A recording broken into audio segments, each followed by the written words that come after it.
नमस्कार। आप सुनने जा रहे हैं मुंशी प्रेमचंद की लिखी कहानी आखिरी मंजिल। आह, आज 3 साल गुजर गए। यही मकान है, यही बाग है, यही गंगा का किनारा, यही संगमरमर का हौज, यही मैं हूँ और यही दरो दीवार। मगर इन चीज़ों से दिल पर कोई असर नहीं होता।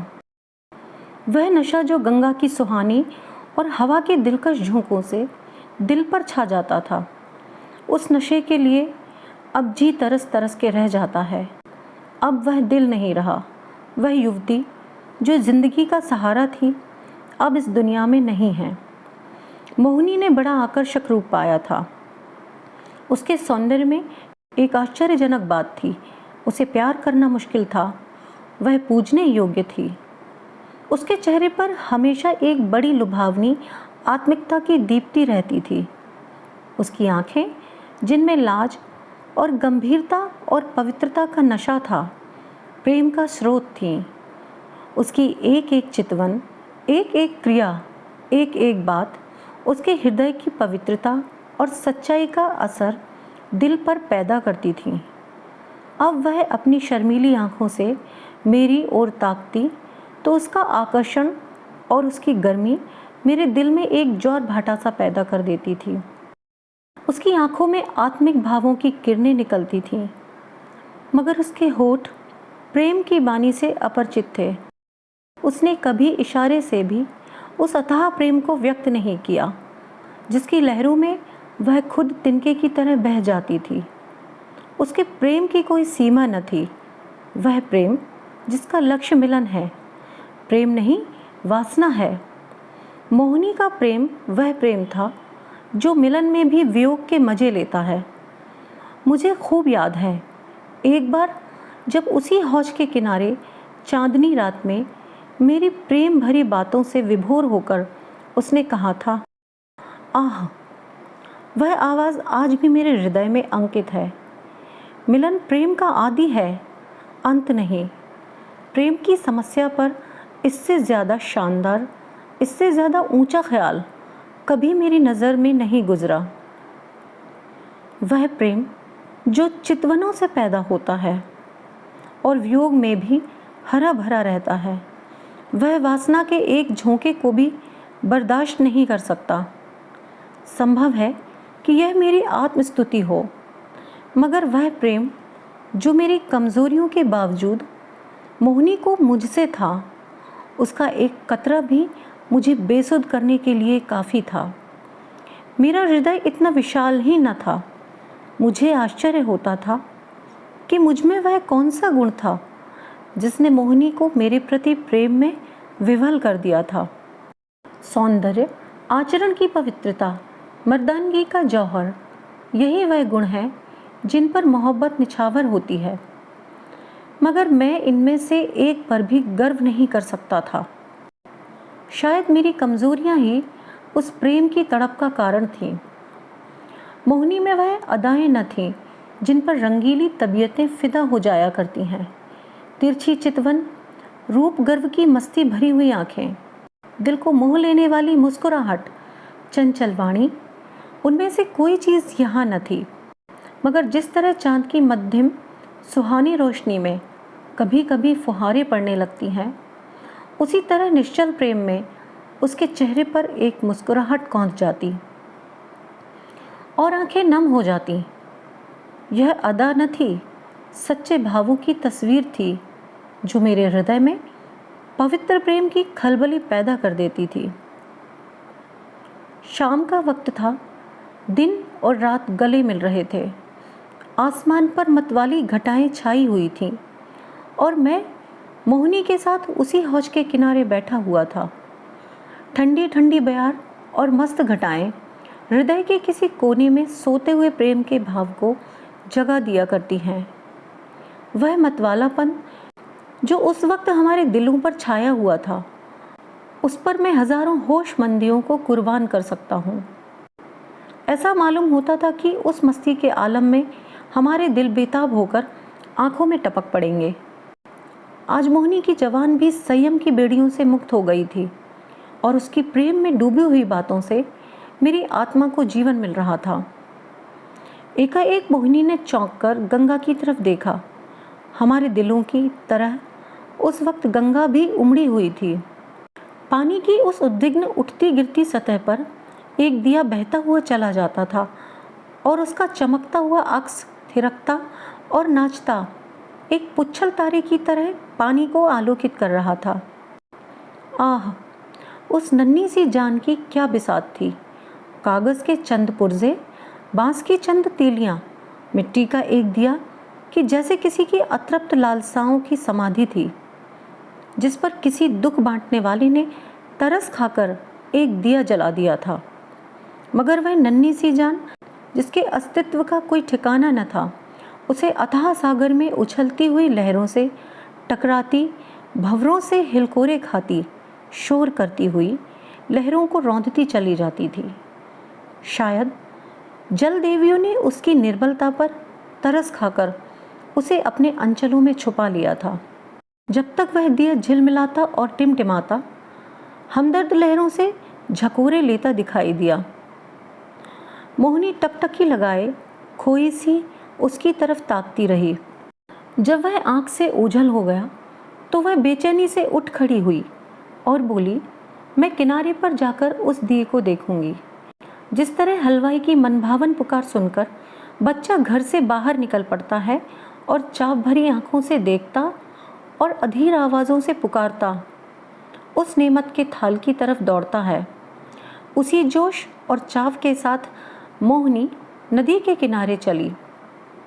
बाग से नदी तक सीढ़ियाँ बनी हुई थीं।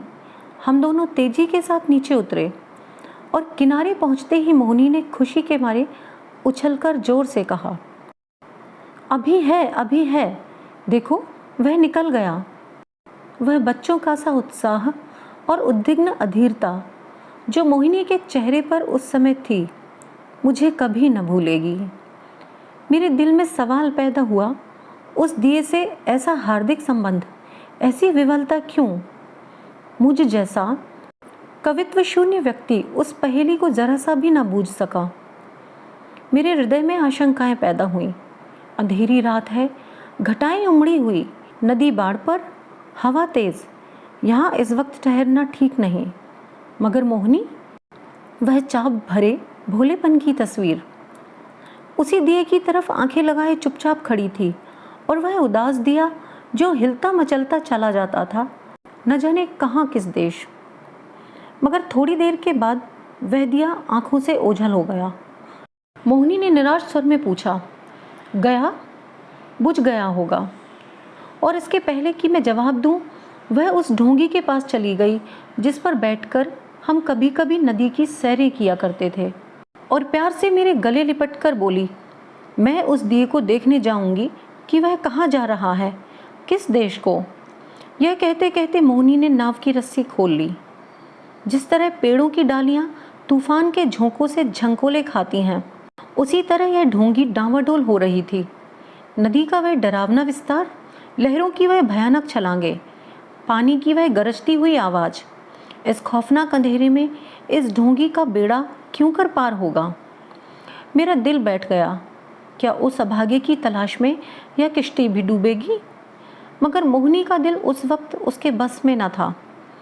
उसी दिए की तरह उसका हृदय भी भावनाओं की विराट लहरों भरी गरजती हुई नदी में बहा जा रहा था। मतवाली घटाएं झुकती चली आती थीं कि जैसे नदी के गले मिलेंगी, और वह काली नदी यूं उठती थी कि जैसे बादलों को छू लेगी। डर के मारे आंखें मुंदी जाती थीं। हम तेजी के साथ उछलते, कगारों के गिरने की आवाज़ें सुनते, काले काले पेड़ों का झूमना देखते चले जाते। आबादी पीछे छूट गई, देवताओं की बस्ती से भी आगे निकल गए। एकाएक मोहिनी चौंक कर उठ खड़ी हुई और बोली, अभी है, देखो वह जा रहा है। मैंने आंख उठाकर देखा, वह दिया ज्यों का त्यों हिलता मचलता चला जाता था। उस दिए को देखते हम बहुत दूर निकल गए।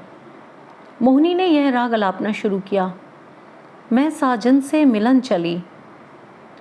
कैसा तड़पा देने वाला गीत था, और कैसी दर्द भरी रसीली आवाज़। प्रेम और आंसुओं में डूबी हुई। मोहक गीत में कल्पनाओं को जगाने की बड़ी शक्ति होती है। वह मनुष्य को भौतिक संसार से उठाकर कल्पना लोक में पहुंचा देता है। मेरे मन की आंखों में उस वक्त नदी की पुरजोर लहरें, नदी किनारे की झूमती हुई डालियां, सनसनाती हुई हवा, सबने जैसे रूप धर लिया था और सबकी सब तेजी से कदम उठाए चली जाती थी अपने साजन से मिलने के लिए।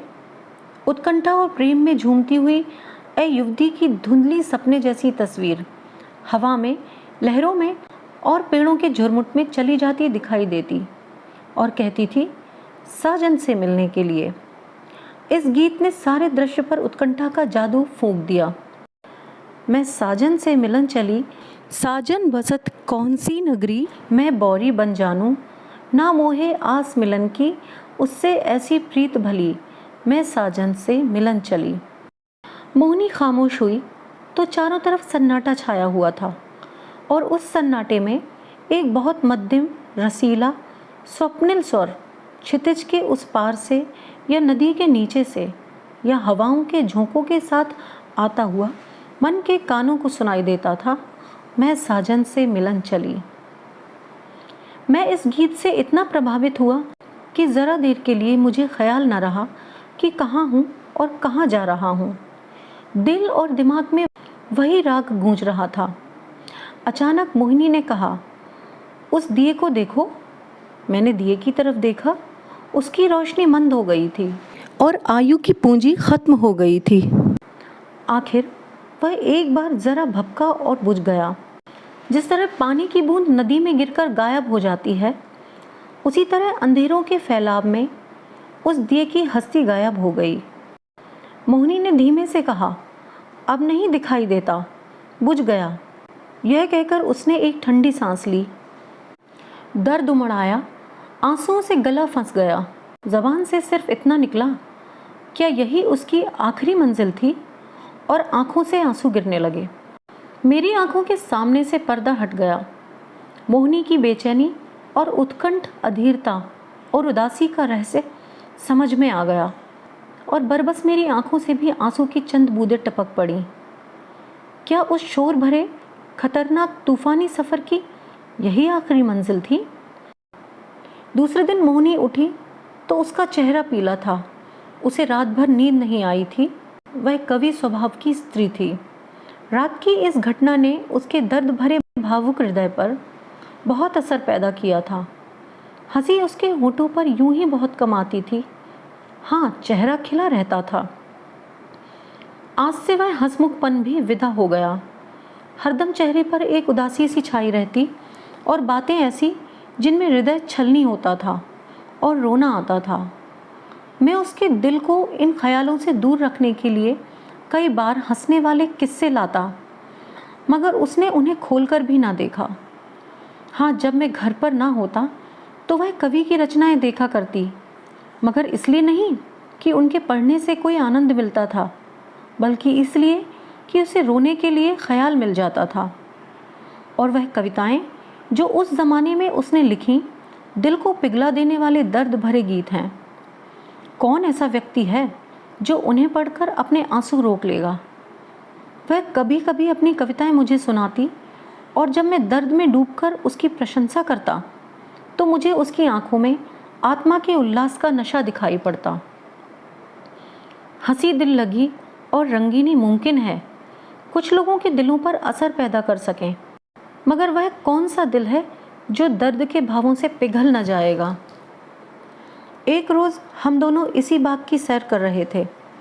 शाम का वक्त था और चैत का महीना। मोहिनी की तबीयत आज खुश थी। बहुत दिनों के बाद आज उसके होंठों पर मुस्कुराहट की झलक दिखाई दी थी।